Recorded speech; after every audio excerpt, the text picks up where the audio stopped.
C'est très intéressant. Vous décrivez comment l'art et ses dérives à un moment donné et comment c'est devenu un business Ouais.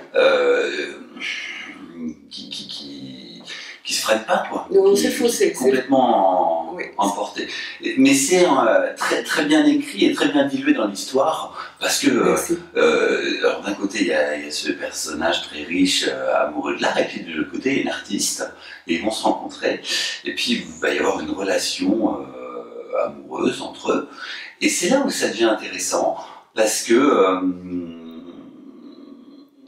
l'un est loyal, très ouvert, mais pas d'écran. Par contre, la jeune femme en face a du mal à se dévoiler. C'est le principe du désir. C'est pas qu'elle a du mal à se dévoiler, elle refuse absolument de se dévoiler. Voilà. Elle met un écran, elle se dit il va m'aimer tant qu'il doutera de mon amour. On est bien d'accord, elle ne souhaite absolument pas se dévoiler. C'est-à-dire qu'elle en a conscience, elle tient ça. Absolument. Absolument. C'est un fantasme. Ses proches lui disent d'ailleurs qu'elle est limite toquée et cinglée, que ça ne marche pas comme ça, que l'amour c'est tout à fait autre chose, mais bon, pour une raison quelconque, elle a décidé de s'accrocher à ça, elle ne veut pas lâcher. Alors en faisant ça, votre personnage, il m'a terriblement agacée. Elle est insupportable.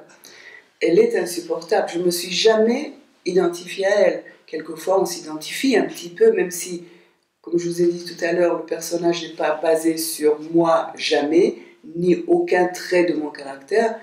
Quand même, je les suis, j'essaye de les comprendre, parce que souvent, je ne connais pas le ressort de leurs actions, le pourquoi et le comment, mais quand je commence à comprendre pourquoi ils font telle chose, bon, j'appuie, ou ça va, mais là, à chaque nouvelle étape, à chaque action, encore une fois aberrante, je me disais, mais qu'est-ce qu'elle cherche, mais qu'est-ce qu'elle veut, où est-ce qu'elle nous emmène? Alors c'est un incroyable ressort pour le lecteur, hein, parce que on suit ces deux personnages, on est autant attaché à l'un et l'autre, malgré qu'elle nous agace, on est attaché à elle, donc ça c'est très fort, ce que vous parvenez encore à faire.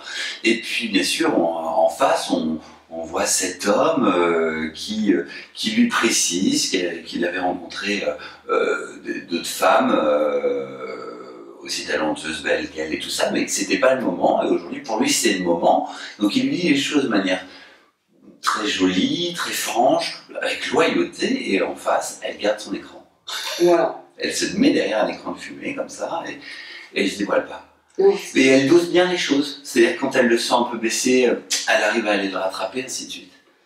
Oui, parce qu'elle comprend quand même, c'est une fille cultivée, éduquée, intelligente et artiste, elle comprend quand même que si ça va toujours être non, il ne s'agit pas de sexualité, ils ont une relation érotique très poussée, mais même au point de vue sentiment, elle doit de temps en temps jouer, le manipuler de façon à lui donner une petite lueur d'espoir, peut-être qu'elle m'aime quand même, et puis parce qu'elle sait que si c'est toujours non, les portes fermées, il va se décourager.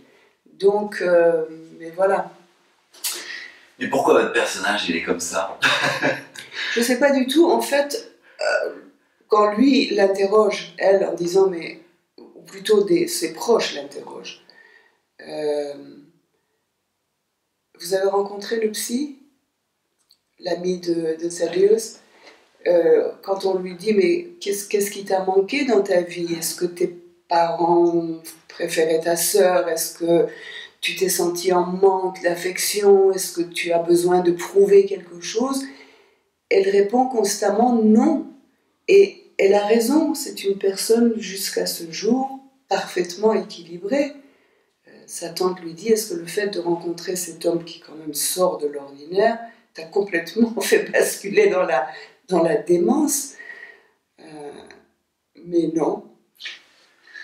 Alors, le principe du désir, après moi je vais m'arrêter là dans le pitch, parce que justement tout l'intérêt du lecteur c'est de continuer de lire et de balayer toutes ces pages pour savoir jusqu'où vous nous amenez. Ceci dit, c'est intéressant votre thème, parce que comme vous le disiez dans les réponses du début, on désire tous quelque chose, et puis une fois qu'on l'a, on peut très vite s'en lasser. Donc finalement, vous amenez le lecteur à réfléchir sur ça, à être peut-être moins gourmand ou à doser un peu plus, je ne sais pas, mais il y a une réflexion en tout cas que vous nous proposez. Je pense, mais ce que vous venez de dire me fait penser à quelque chose de mon enfance ou de ma jeunesse. Je crois moi-même, je viens d'y penser à l'instant, vous m'avez inspiré.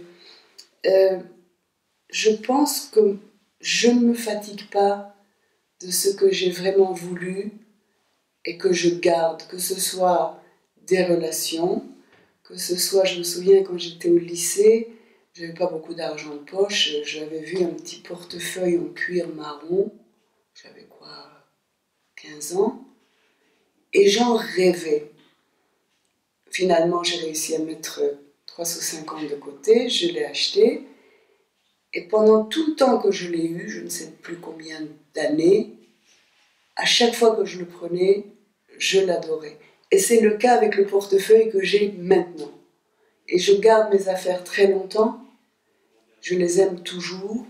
Mes relations sont intenses, les amis que j'aime, je les aime profondément.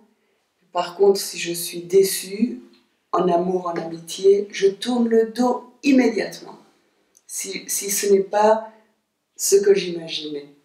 Donc, les villes que j'ai aimées, les livres, la musique, tout reste. Donc le principe du désir, autrement dit, ne s'applique pas du tout à moi. C'est peut-être pour ça que j'ai imaginé l'appliquer dans une autre situation. Je ne sais pas. Parce que, oui, l'appliquer dans une autre situation, parce qu'aujourd'hui, alors là c'est un sujet en or quand même que vous aviez en main, parce qu'on est dans une société où tout va vite, où on veut tout, où aussi on est dicté par une forme de performance. Si on veut être quelqu'un, il faut tout avoir et être bon partout. Donc finalement, le principe du désir, ça répond aussi à ça. Des fois, on est sous sa propre dictature. Peut-être, sans compter évidemment. Et c'est intéressant que vous soyez à l'envers de ça. Mais je viens de le réaliser. C'est votre trésor, hein. Oui, je viens de le réaliser, je ne me rendais pas compte du tout. C'est votre trésor, et moi, c'est le message que j'entends dans votre bouquin quand je vous ai lu. C'est drôle. C'est drôle, quand vous me parliez, tout d'un coup, j'ai eu cette vision de ce petit portefeuille, ce petit porte-monnaie, en fait.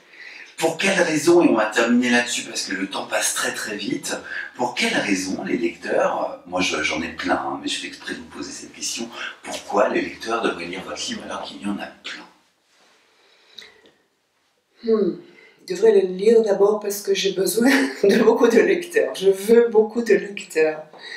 Ils devraient le lire parce que je pense que c'est une histoire qui sort de l'ordinaire. Il y a beaucoup d'histoires d'amour. En fait, dans un livre que je suis en train d'écrire maintenant, le personnage dit, alors que c'est aussi un personnage qui a une vie exceptionnelle, il dit à la femme qu'il aime, là il n'y a pas du tout d'histoire de principe du désir, c'est un couple merveilleux, il dit à la femme qu'il aime que nous vivons au quotidien énormément de choses, politiquement, socialement, professionnellement, tout va très très vite, nous sommes préoccupés par une quantité de choses. Mais quand vous regardez l'art, la littérature, la musique, l'opéra, les grands romans, n'importe quoi, est-ce qu'il s'agit jamais d'autre chose que d'amour?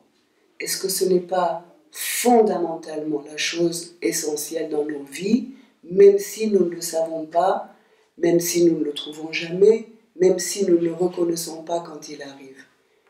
Il n'y a que ça. Bien sûr, dans Victor Hugo comme dans Verdi, il y a autre chose autour de l'histoire principale. Il y a le contexte politique, il y a des guerres, il y a des révolutions, des barricades, des maladies. Mais qu'est-ce qui reste finalement? C'est l'histoire d'amour principale. Donc c'est ça, je crois que les gens devraient le lire parce qu'il y a tellement d'histoires d'amour et il y en a tellement qui sont, pour moi, complètement ratées. Il y en a aussi des magnifiques. Et je pense que là, sans du tout chercher à faire ça, j'ai créé une histoire d'amour peut-être originale, ce qui n'est pas ce qui n'est pas évident. Ah, c'est sûr que les chemins ne sont pas les plus simples. Hein. Voilà. Donc c'est sûr qu'en originalité, je ne peux qu'appuyer Saïd. C'était pas Cravant, un grand merci, Merci pour cet entretien. J'ai adoré le bouquin et j'ai aimé vous rencontrer. Le principe du désir, c'est aux éditions Belfond et c'est en librairie depuis le 2 mars. Un grand merci. Merci beaucoup.